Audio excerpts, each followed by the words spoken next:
Thomas and Friends, making tracks to great destinations. Learning Curve is proud to support Thomas and Friends on PBS Kids. Because when it comes to encouraging your child's creativity, we believe the best lessons in life are based on play. Learning Curve, toys and infant care products. Because nothing inspires the imagination quite like the magic of train travel, Amtrak is proud to support Thomas and Friends on PBS. You can never have too many friendly faces out on the rails.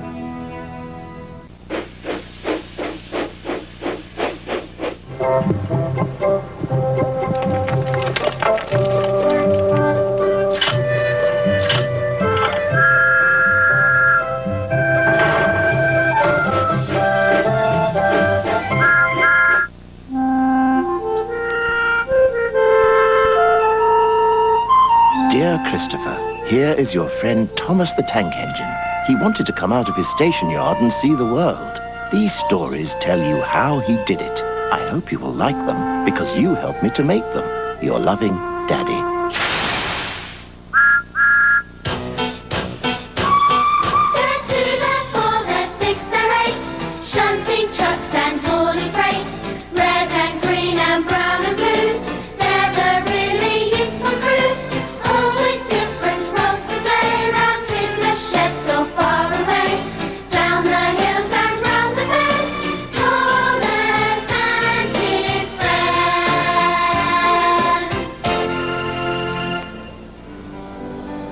The island of Sodor is surrounded by beautiful blue sea.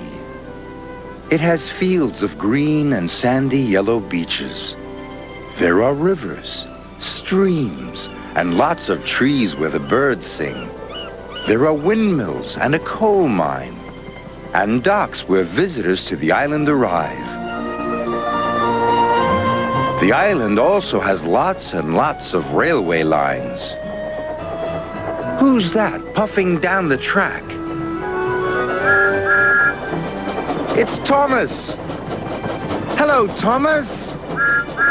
Hello, everybody. Welcome to the island of Sodor.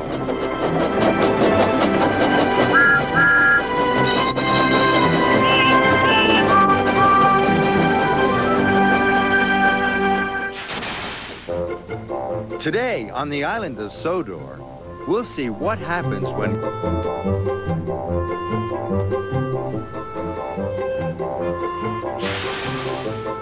And we'll share some fun times with James. But first...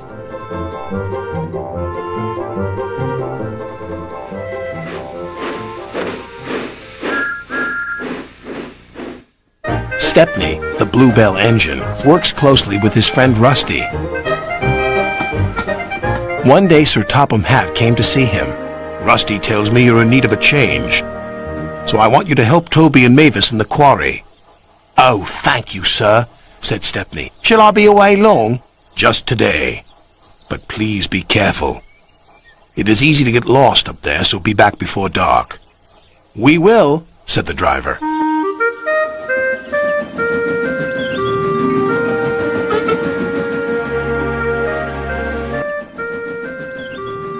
Stepney soon arrived at the quarry.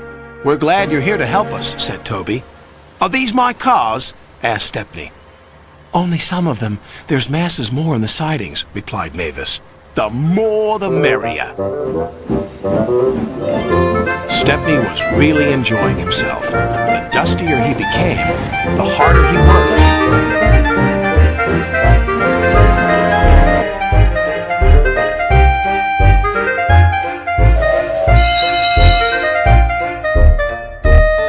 Mavis and Toby were impressed. Then the foreman spoke to his driver. We have a night special to take to the building site at the new branch line. Do you want to pull the train? Yes, please, said the driver. But he should have asked Sir Topham Hatt first. Night came. Be careful, Stepney, advised Toby. I will, and thank you for a lovely day. I do hope I can come back again. The line can be spooky, said Mavis. Thank you for the warning. And with that, Stepney puffed away.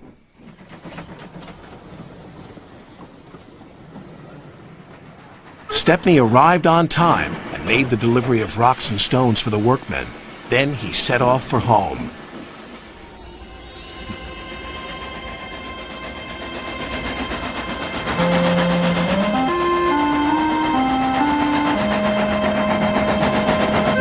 That's when the trouble began.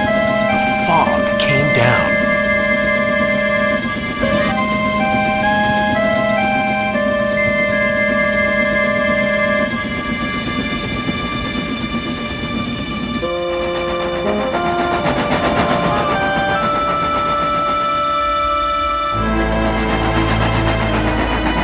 Mavis was right. Suddenly everything does look spooky. "There's a signal box," called his driver. "And the signal light is green. Someone must have been expecting us." But they weren't.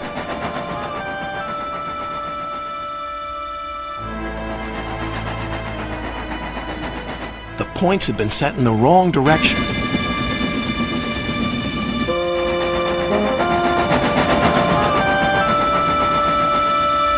But Stepney didn't realize this. "Home, here we come!" Then they approached an unknown area.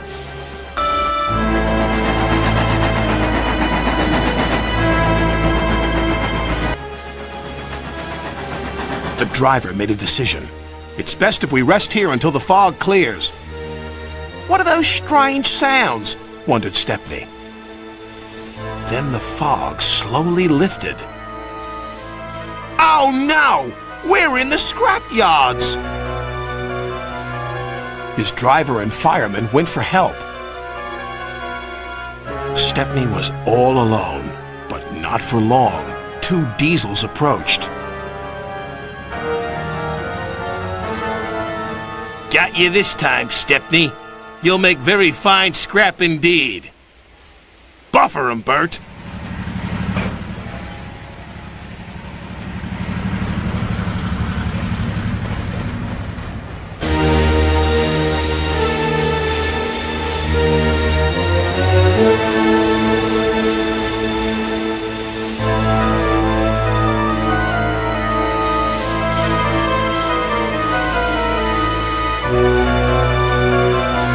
Diesels took him to the large smelter shed.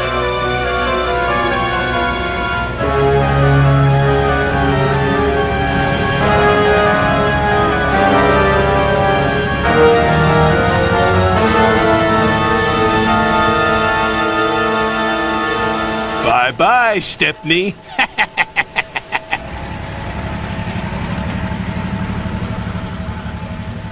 Stepney looked up.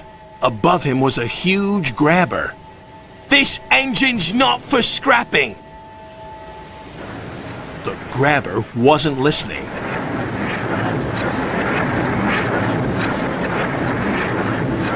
But just as it was about to grab hold of him, it stopped. There stood Sir Topham Hatt. "It's a good thing I'm visiting this yard tonight. Saving you from scrap is becoming a habit, Stepney. Please stop it." "Yes, sir. But I have learned something." "What's that?" "There's no place like home." "And that's exactly where you're going now." "Bluebells forever!"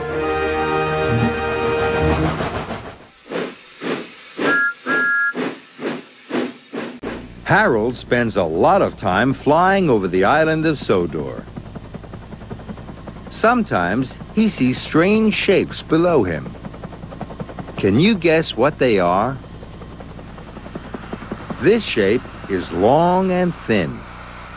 It has 2 flat arms sticking out on either side. And it's white. Can you guess what it is?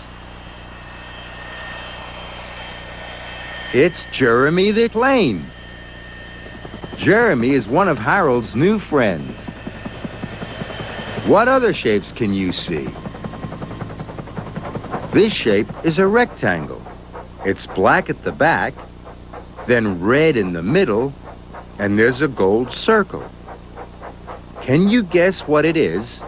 Harold thinks it might be another one of his friends. Let's have a look.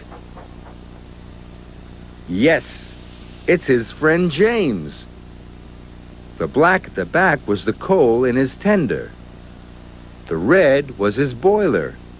The gold circle was his dome. Things look very different from up in the sky. But Harold knows what they are. See you soon, Harold.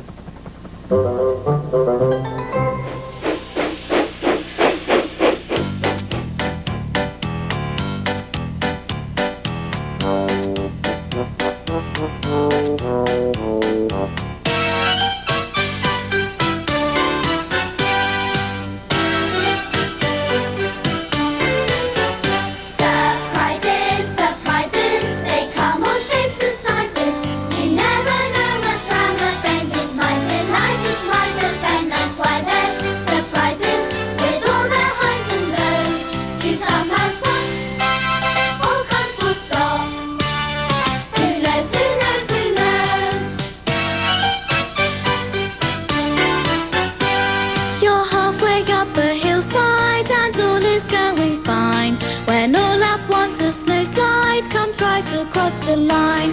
You think you're really done for, but help is on its way. You'd be surprised how often that someone saves the day. Surprises, surprises, they come all shapes and sizes.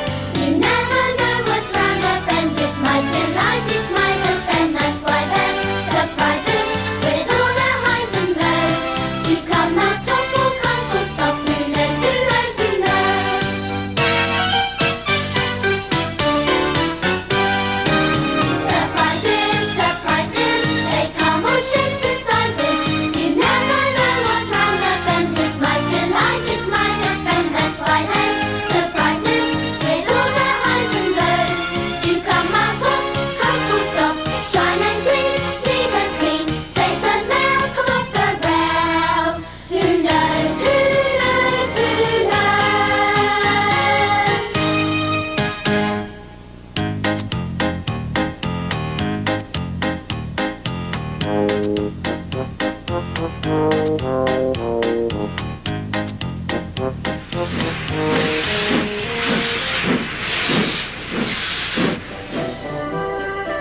The island of Sodor is a wonderful place.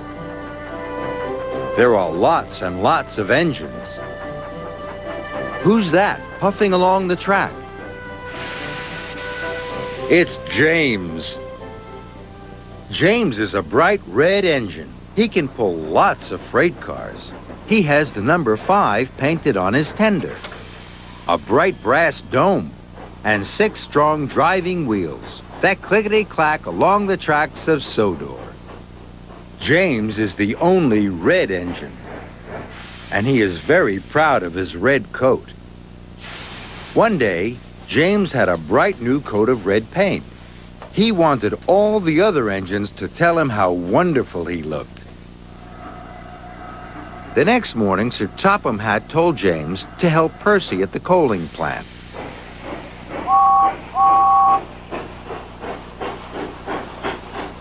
But James went to gaze at his reflection in the canal. At last, James arrived. The yard manager told him to take an extra long line of freight cars to Brendam Docks. James was very happy. There were a lot of people at the docks to tell him how splendid he looked. So James puffed off. But the freight cars were very troublesome. They biffed and they bashed. They wriggled and giggled and covered James in coal dust. When James arrived at Brendam, his bright red coat was very dirty. Luckily, James is never too proud to see the funny side, but his pride can get him into a lot of trouble. There was to be a new holiday poster for the island of Sodor. Sir Topham Hatt chose Edward to be the poster engine. James was upset. He and Edward were almost the same. James decided to do everything he could to be the poster engine. He tried to get into the poster photograph, but Sir Topham Hatt sent him away. Thomas and Percy told James that Edward was chosen because he was gentle. And Edward didn't mind doing dirty jobs. So James was gentle at the coaling yard. But that made him late. James took the express track to race Edward. He was just in front when a signal turned red. James screeched to a halt. But Edward couldn't stop in time. Edward ran into James, and James shot straight through the poster. Now James was the poster engine. James knows when he has gone too far, and then he helps his friends. That's because James is a really useful red engine, and he shines most of all when he is with his friends.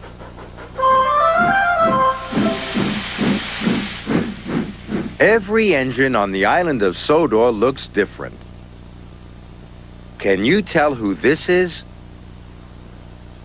This engine is green. But there are lots of green engines on Sodor. What else can we see? This engine only has 2 wheels on each side. This is a small engine. Do you know who it is yet? Let's see if there's another clue. It's the number 6. Which engine on Sodor is number 6? That's right. It's Percy. Hello, Percy.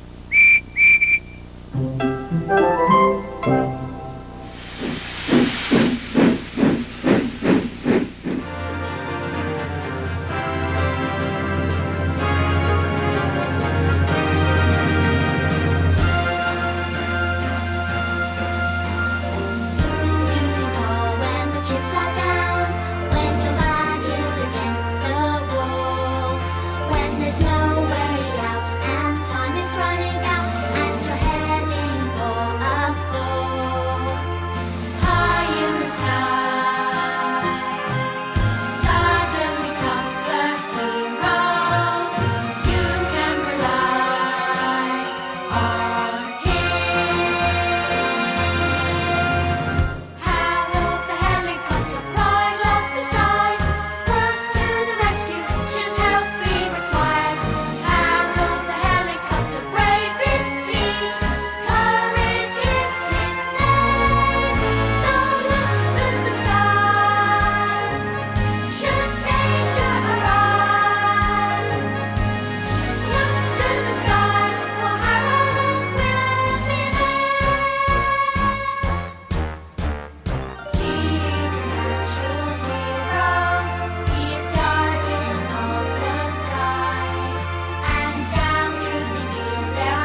Thomas's whistle is broken.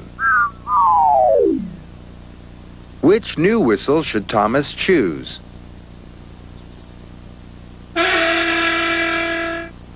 That doesn't sound like an engine whistle. Try another whistle, Thomas. Does that sound like an engine whistle?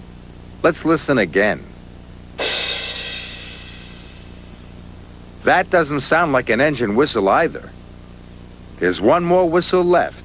I wonder what this one sounds like. That sounds like a very good engine whistle. Well done, Thomas.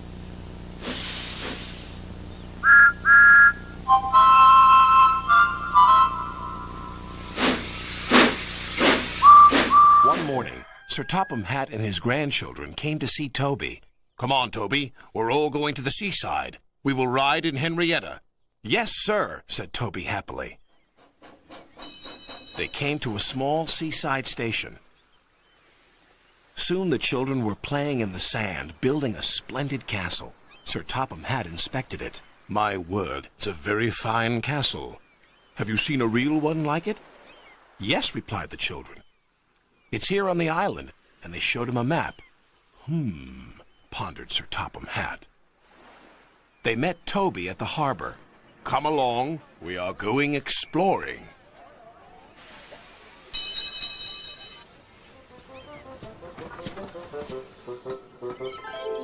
Soon they were in the wildest part of the island. They stopped by a lonely signal box. "Where are you going?" asked the signalman. "We're trying to find an old castle." "I know the place, sir," said the signalman. "There's a small junction not too far down the line. Just switch the points."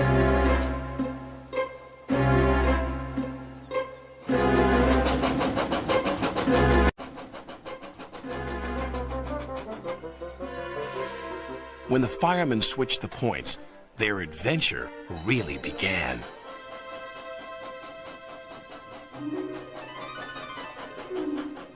Toby pushed past branches and bushes until they came to another little junction.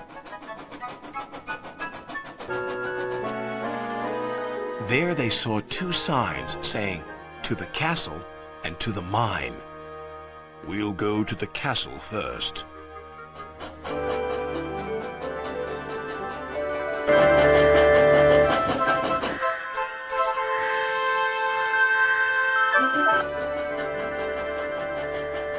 Toby stopped by an old water tower.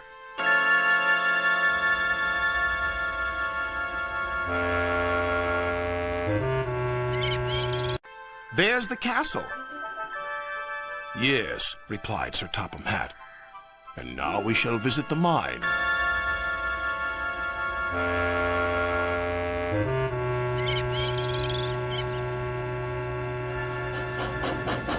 Once upon a time, the mine had been worked by the little engines, and their lines were still in place. But now everything was very rusty and overgrown. Sir Topham Hatt was most impressed, but Toby was rather scared. He was glad when it was time to go home. "I think the castle and the mine will make a fine place for visitors, but it will take some hard work first." "Yes, sir," said Toby nervously. Sir Topham Hatt's plans were soon put into action, but Toby was still worried. "I'm sure this place is haunted," he thought. "It's our turn to stay here on guard tonight, Toby." "Oh, yes, why not?" stuttered Toby. "Beware of the ghost, Toby," Thomas said. "What ghost?" asked Toby. "The old warrior ghost. Every night he lights his fire, then goes hunting. Toot toot! Goodbye." Night came. Toby looked anxiously around. Everything seemed rather spooky.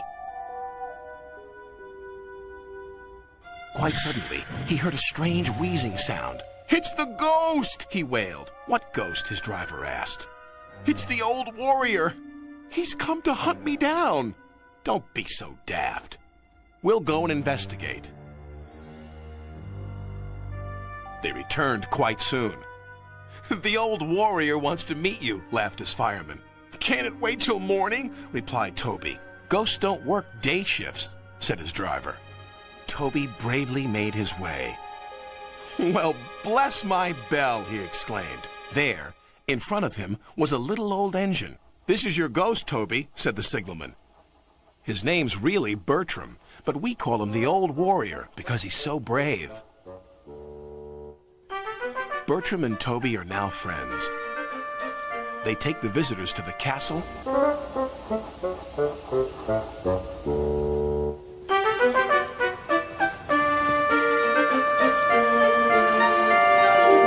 and the mine. If there are any ghosts here, they certainly help to make the place very happy.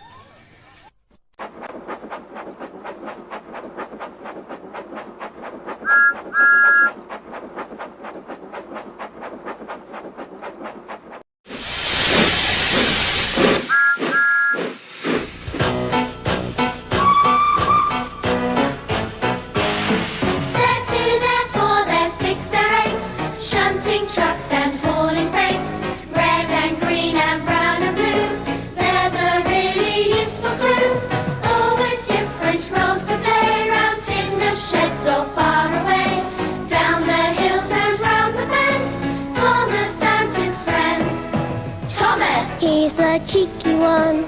Jane. His same but lots of fun. Percy. Pulls the mail on time. Gordon. Thunders down the line. Emily. Really knows her stuff. Henry. Toots and huffs and puffs. Edward. Wants to help and share. Toby. Well, let's say he's square. They're 2, they're 4, they're 6, they're 8. Shunting trucks and hauling freight. Red and green and brown and blue. They're the really useful clue. All with different roles to play. Round in the sheds or far away. Down the hills and round the bends. Thomas and his friends. They're 2, they're 4, they're 6, they're 8. Shunting trucks and hauling freight. Red and green and brown and blue. They're the really useful crew. All with different roles to play. Round in the sheds or far away. Down the hills and round the bends. Thomas and his friends.